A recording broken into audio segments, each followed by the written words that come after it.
How to do, people? The cemetery enthusiast here at the Richview Cemetery in Allen, Texas. Today I'm going to make a video and we're going to visit the grave of Dallas rapper MO3. And I hope y'all like this video. Subscribe my channel, leave a like, share it, and rest in peace MO3, and I hope y'all like the video. Alright, people.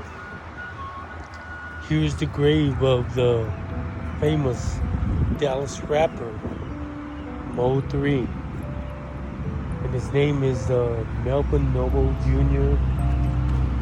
He was born May 31st of 1992, and he died November 11th of 2020. He was murdered by an enemy, and he was set up by an enemy by the name of Kwan White. The day after MO3's death, MO3 was at a apartment complex with the girl, and that night MO3 spent the night with that girl at that apartment. But MO3 didn't know that Kwan White was following him. And Kwan White was parked outside the apartment all night, waiting for MO3 to get out the apartment.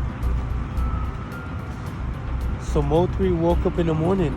He got outside of the apartment. He got inside his car, and as MO3 was leaving, he noticed that he was being followed by somebody. So right away, MO3 hit the gas and he took off fast because I guess he got that feeling that somebody was following him and that somebody was trying to kill him. So MO3 got on Highway 35 north from Clarington. MO3 was trying to get away from this guy that was following him. So the traffic started building up on Highway 35.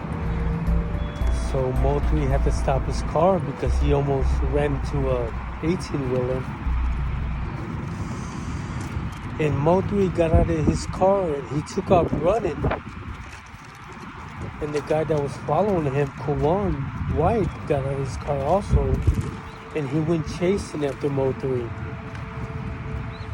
And then Kwan White pulled out a gun and shot at MO3 multiple times, missing MO3, but one bullet hit MO3 in the back of the head, killing him instantly.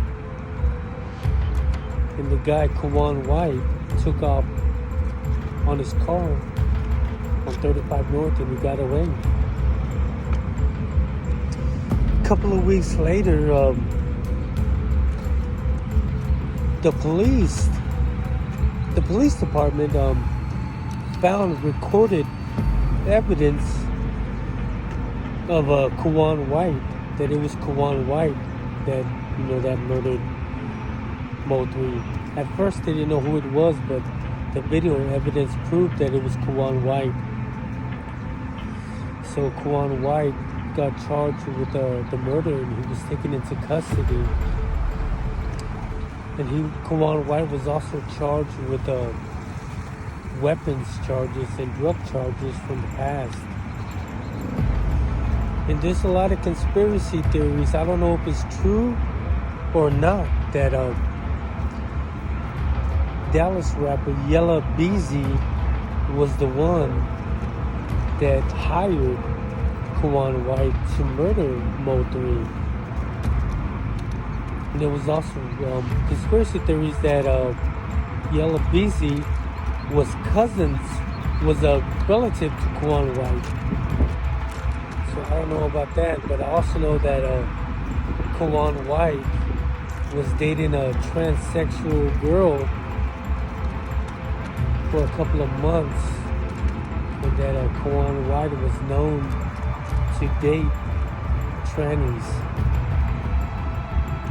That's kind of sickening. Now, in April 2001, there was another person charged with MO3's murder by the name of Devin Maurice Brown. Devin Maurice Brown didn't murder Mo3, but Devin was also involved with the murder because he set the murder up. He didn't pull the trigger, but he set it up. So in April 2001, the police apprehended Maurice Brown, taking him into custody. And as the police arrested Maurice, they went inside his apartment and they found a stolen AK-47. And they also found synthetic drugs like marijuana, K2. K2 is a synthetic drug. And they also found like a methamphetamine. And they booked and charged Devin Maurice Brown with the murder of Mo3. So right now, Kawan White is in custody and Devin Maurice Brown is in custody for the charge of Mo3. You see, in the state of Texas, they have a law called it's called the law of parties.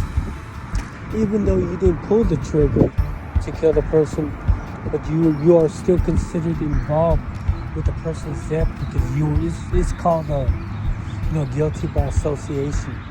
You would still get the death penalty or life in prison the exact same way the killer got. So it's called the law of parties. So there's no leniency in the state of Texas. If you're involved in a murder case, but you didn't pull the trigger, but you still was involved, you could have been the driver or the conspiracy guy or you put money in to kill that person.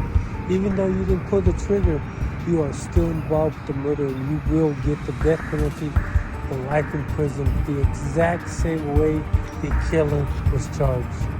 So it's called the law of parties. So Mo3, he released multiple albums like a Shottaz Forever. He released another album called Boosie Badazz MO3, Shottaz 3.0, and Shottaz Reloaded, and another album called For Indicted. And the last album he made was called Gangsta Love Part 1. He made like 7 albums during his career. Mo3 was born and he was raised in Allen, Texas. And then he moved to South Oak Cliff, is where he started making music. So as we look over here, you'll see a granite stone in tribute to Mo3. And right here it says Mo3. And it's embedded here. It says, everybody ain't your friend. Everybody ain't your partner. That's HSM GOAT Superstar Legend. As you can see, somebody left some roses right here, and it says, no weapon formed against you shall prosper. Isaiah 54:17. And it says right there, Osama. That was his nickname. That's what he called himself, Osama.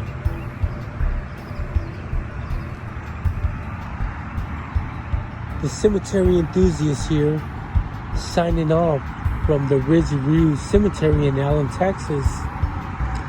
This video goes out to all my Mo3 fans out there, worldwide in Texas. And I hope you like this video. Please share and subscribe my channel. And have a good day, and most of all, rest in peace, Mo3. You will never be forgotten.